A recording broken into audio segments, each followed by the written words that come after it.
how to make Facebook post shareable. In order to do that, you need to make sure that your actual Facebook page is not locked.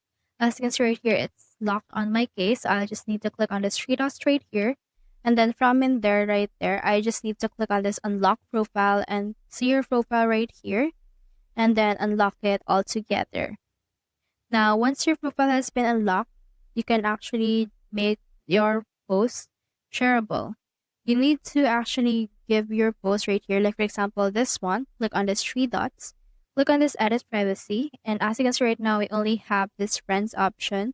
So what you can do is you can actually just make this public.